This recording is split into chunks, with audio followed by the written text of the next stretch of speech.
उसके बाद का टाइम खुद को इम्प्रूव करने में लगाइए, खुद को खुद के लिए बिजी कर लीजिए, ना कि उस बहस में पड़िए कि जेठानी ने क्या कह दिया, ननद ने क्या कह दिया, मैंने तो ऐसे कहा ही नहीं, ये बात कहाँ से आ गई। इन सब बातों से खुद को पूरी तरह से किनारे पर कर लीजिए, क्योंकि सही बात बताऊँ मैं आपको, इन सब बातों का कोई सेंस ही नहीं होता है, कोई मतलब ही नहीं निकलता। नमस्कार दोस्तों, welcome back to the channel Yogita की पाठशाला। तो दोस्तों उम्मीद करती हूँ कि आप सभी बहुत ही अच्छे होंगे।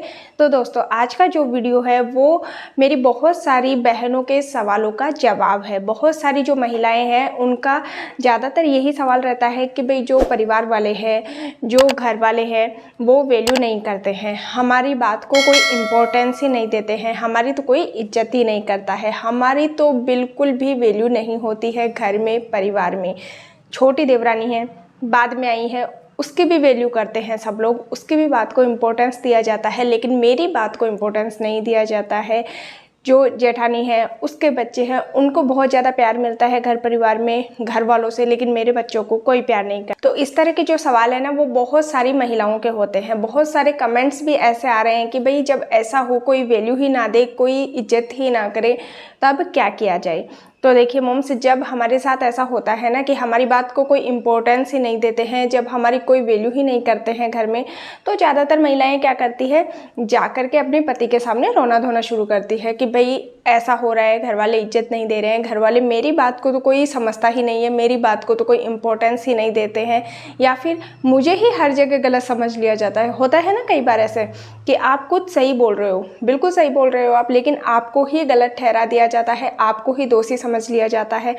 तो ऐसे में ज़्यादातर जो औरतें होती है ना, वो क्या करती है कि जाकर के पति के सामने अपना दुखड़ा शुरू कर देती है, पति के सामने रोना धोना शुरू कर देती है, क्योंकि भाई जहाँ से हमें थोड़ी बहुत हमदर्दी मिलती है ना, हम वहीं पर अपनी बात रखना पसंद करते हैं। ये बिल्कुल सही है। तो अब जब वो हस्बैंड है सुनने वाला, अगर उसको आपकी पड़ी ही नहीं है, तो वैसे भी वो आपकी बात को कोई इम्पोर्टेंस नहीं देगा, वैसे भी वो आपकी बात बिल्कुल सुनेगा ही नहीं, और अगर सुनेगा भी तो वो आपको ही दोषी ठहराएगा। ठीक है ना, होता है ना ऐसा। अगर उसको आपकी कोई पड़ी ही नहीं है तो फिर वो ऐसे ही करेगा, आप ही को दोषी ठहराए। लेकिन इसके विपरीत अगर आपके हस्बैंड आपकी केयर करते हैं, आपकी बात को इम्पोर्टेंस देते हैं, तो वो आपकी बात को सुनेंगे भी और आपके प्रति हमदर्दी भी जताएंगे। लेकिन कब तक? अगर आप हर दूसरे दिन अपने पति के सामने जाकर के रोना धोना शुरू कर दोगे, अपने पति के सामने दुखड़ा लेकर के बैठ जाओगे, तो वो शुरू में अगर आपकी नई नई शादी हुई है तो साल 2 साल वो आपको हमदर्दी दिखाएंगे। लेकिन आपका हर दूसरे दिन अगर यही सब शुरू हो जाएगा, हर दूसरे दिन अगर आपका रोना धोना शुरू हो जाएगा, तो वो ना तो आपको इम्पोर्टेंस देंगे, ना ही आपकी बात को इम्पोर्टेंस देंगे, क्योंकि उनको भी ये चीज़ फील होने लगेगी कि भाई इसका तो हमेशा का ये ही। आज आपका जो पति पत्नी का रिश्ता अच्छा है ना, वो भी फिर धीरे धीरे डगमगाने लग जाएगा। फिर ना ही आपको कोई इम्पोर्टेंस मिलेगी, ना ही आपकी कही गई किसी भी बात को कोई भी इम्पोर्टेंस नहीं मिलेगी। और एक चीज़ का हमेशा ध्यान रखना कि सब समय रोती हुई स्त्रियां ना किसी भी मर्द को अच्छी नहीं लगती है।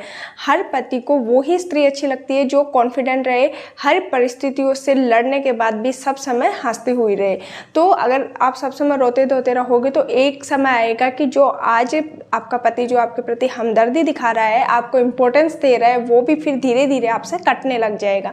तो एक तो आपको आज से ही रोना धोना अपना बंद करना है।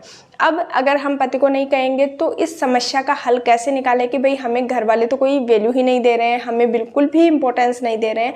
तो इस समस्या का हल है और आप ही के पास है। तो आपको करना क्या है, अपने आप को खुद में इतना बिजी कर लीजिए कि फिर ये जो दुनिया है ना, ये कुछ भी कहे आपको कोई भी फर्क नहीं पड़ता है, क्योंकि आपके पास टाइम ही नहीं है किसी की भी फालतू और बेकार की बातों को सुनने का। जिस दिन आप अपने आप को इतना बिजी कर लोगे ना, उस दिन आप अंदर से इतने मजबूत हो जाओगे कि आप 2 लोगों के सामने से भी अगर निकलोगे और वो 2 लोग आप ही की बात कर रहे होंगे, आप ही की अगर बुराई कर रहे होंगे, चाहे वो आपके घर वाले ही क्यों ना हो, तो उनके सामने से भी अगर आप निकल जाओगे, आप पूरी बात उनके सुन भी लोगे, तो भी आप मुस्कुरा कर वहां से निकल सकते हो। ना उस दिन आपको गुस्सा आएगा और ना ही आपको बिल्कुल भी बुरा लगेगा कि भाई ये मेरी बात क्यों कर रहे हैं। ठीक है ना, क्योंकि आपके पास उतना समय ही नहीं है कि आप किसी की भी सुनी हुई बातों को अपने दिमाग में लाओ और सोच करके अपना समय को व्यर्थ करो। आपके पास इतना टाइम ही नहीं है कि आप जो लोग क्या बोल रहे हैं, घर में क्या बातें हो रही है, वो सब आप सोचने के लिए बैठो। और जब आप बिजी हो जाओगे ना, तो आपके पास ये सब सोचने का समय ही नहीं रहेगा कि भाई घर वाले मेरे बारे में क्या बोल रहे हैं, मेरे बारे में क्या बातें हो रही है, वो जेठानी क्या बोल रही है या वो ननद क्या बोल रही है, वो सास ने मेरे लिए क्या कह दिया। ये सब सोचने का आपके पास समय समय ही नहीं रहेगा, क्योंकि आपके पास घर के काम और बच्चों के अलावा इतना ही समय बचेगा कि आप अपने काम को ही वो समय देना चाहोगे। कहीं भी आपका ध्यान इधर उधर जाएगा भी नहीं। फिर चाहे घर वाले कुछ भी बोले, दुनिया कुछ भी बोले, आपको कोई भी फर्क नहीं पड़ेगा। और उस दिन, जिस दिन ये सब हो गया ना, उस दिन आपकी तरक्की का रास्ता खुल जाए। अब आप कहोगे कि भाई कैसे हम अपनी तरक्की में ध्यान दें, हम तो जॉइंट फैमिली में रहते हैं, यहाँ पर ढेर सारे काम होते हैं और इतने काम के बीच में हम अपने खुद के लिए ही समय नहीं निकाल पाते हैं, तो हम कैसे ये सब करेंगे, कैसे अपने काम पर फोकस करें। तो यहाँ पर एक बात मैं आपको क्लियर कर देना चाहती हूँ कि क्या आपके पास बिल्कुल भी समय नहीं है? और अगर नहीं है तो एक बार हिसाब करने बैठिए कि क्या आप पूरे 24 घंटे को काम में ले रहे हो। 24 घंटे में से अगर 12 घंटे हम सोने के निकाल देते हैं, हालांकि 12 घंटे कोई भी महिला नहीं सोती है, कोई भी औरत को 12 घंटे सोने को नहीं मिलता है। 6 घंटे, 7 घंटे, 8 घंटे, बस इतना ही हर औरत सोती है। इसके बाद के बचे हुए घंटे क्या आप पूरे दिन अपने घर के काम करने में निकाल देते हो, या फिर आपका जो टाइम का मैनेजमेंट है वो सही नहीं है? अगर आपका टाइम मैनेजमेंट सही नहीं है तो सबसे पहले अपने टाइम मैनेजमेंट को देखिए कि भाई मुझे कितने बजे उठना है, कितनी बजे से कितनी बजे तक कौन सा काम करना है, कब करना है, क्या करना है, घर का काम कब करना है, बच्चों का कब करना है, ये सब डिवाइड करके एक अपना टाइम टेबल जरूर बनाइए। अब अगर आपके बच्चे छोटे हैं, 2-3 साल तक के आपके बच्चे हैं, बच्चों ने स्कूल जाना अगर शुरू नहीं किया है, तो उन छोटे बच्चों की माँओं से तो मेरा यही कहना है कि आपको अपने आप को बिल्कुल भी दूसरी चीज़ में बिजी नहीं करना है, क्योंकि ये जो टाइम है ये आपका और आपके बच्चे का है।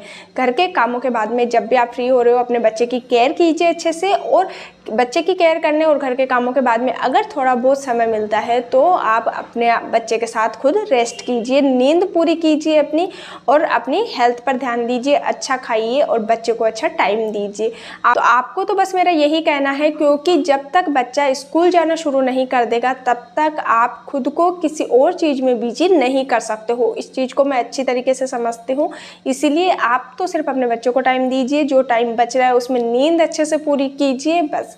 लेकिन अगर आपके बच्चे बड़े हैं, स्कूल जाने वाले हैं, सुबह सुबह हस्बैंड चले जाते हैं अपने काम पर, ऑफिस में, तो उन मॉम्स से मैं यही कहूँगी कि अपने आप को जब भी आप घर के काम से फ्री हो उसके बाद का टाइम खुद को इम्प्रूव करने में लगाइए, खुद को खुद के लिए बिजी कर लीजिए, ना कि उस बहस में पड़िए कि जेठानी ने क्या कह दिया, ननद ने क्या कह दिया, मैंने तो ऐसे कहा ही नहीं, ये बात कहाँ से आ गई। इन सब बातों से खुद को पूरी तरह से किनारे पर कर लीजिए, क्योंकि सही बात बताऊँ मैं आपको, इन सब बातों का कोई सेंस ही नहीं होता है, कोई मतलब ही नहीं निकलता है। तो इन सब झमेलों से बच करके आप खुद को इम्प्रूव करने में अपने समय को लगाइए।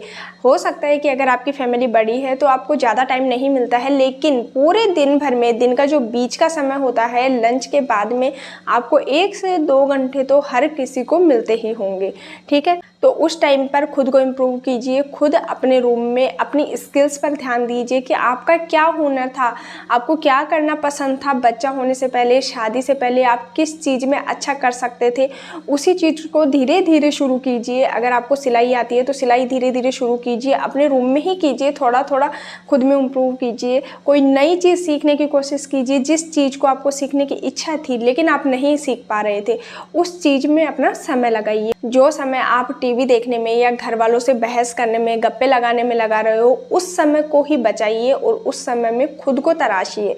आपको कोई जो चीज़ सीखने की इच्छा है उसको सीखिए, अपने कमरे के भीतर ही आप इन सब चीज़ों को कर सकते हो।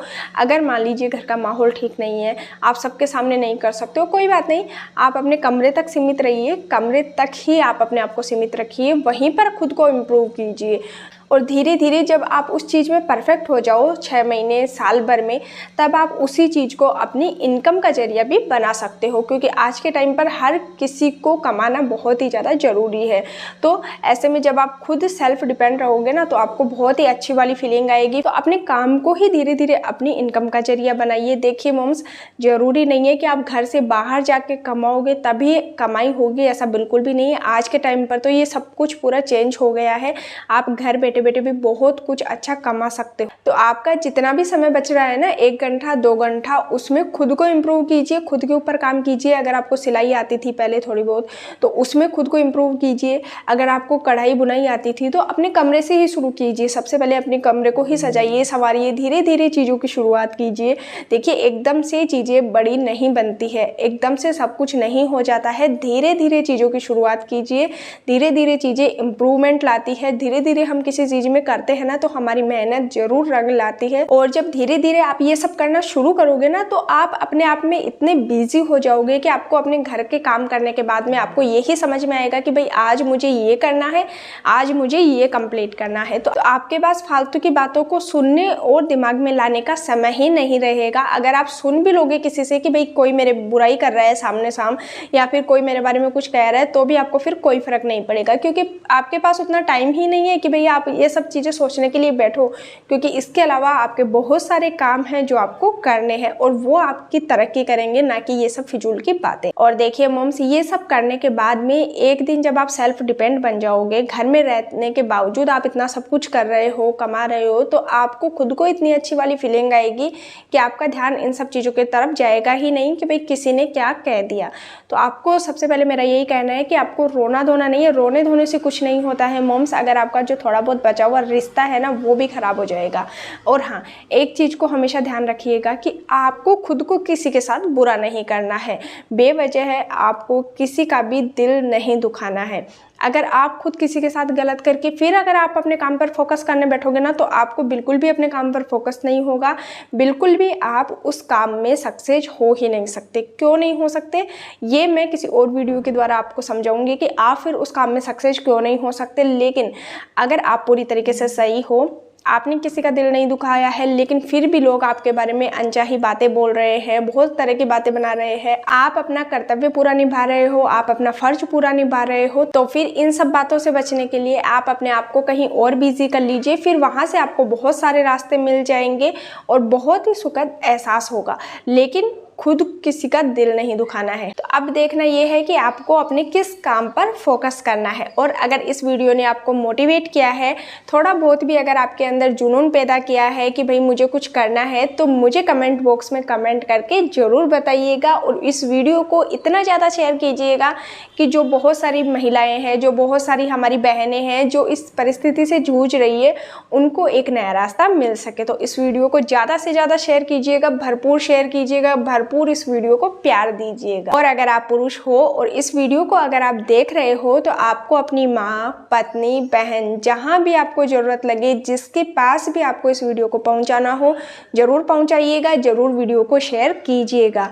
आपको जहाँ भी ज़रूरत लगे कि इस वीडियो को आपको शेयर करना चाहिए, तो ज़रूर कीजिएगा। ये बहुत सारी महिलाओं के काम की चीज़ है। तो दोस्तों, ये तो थी मेरी राय। आप सभी की क्या राय है? आप सभी भी अपने विचार मेरे साथ कमेंट बॉक्स में ज़रूर से ज़रूर शेयर कीजिए। आप सभी अपनी प्रॉब्लम्स भी मेरे साथ कमेंट बॉक्स में शेयर कर सकते हो। उसके लिए आपको कमेंट करना होगा वीडियो के नीचे। तो दोस्तों, मैं फिर मिलती हूँ आप सभी से एक नए और बहुत ही अच्छे वीडियो के साथ। तो तब तक के लिए बाय बाय। इस वीडियो को शेयर करना बिल्कुल भी ना भूलिएगा।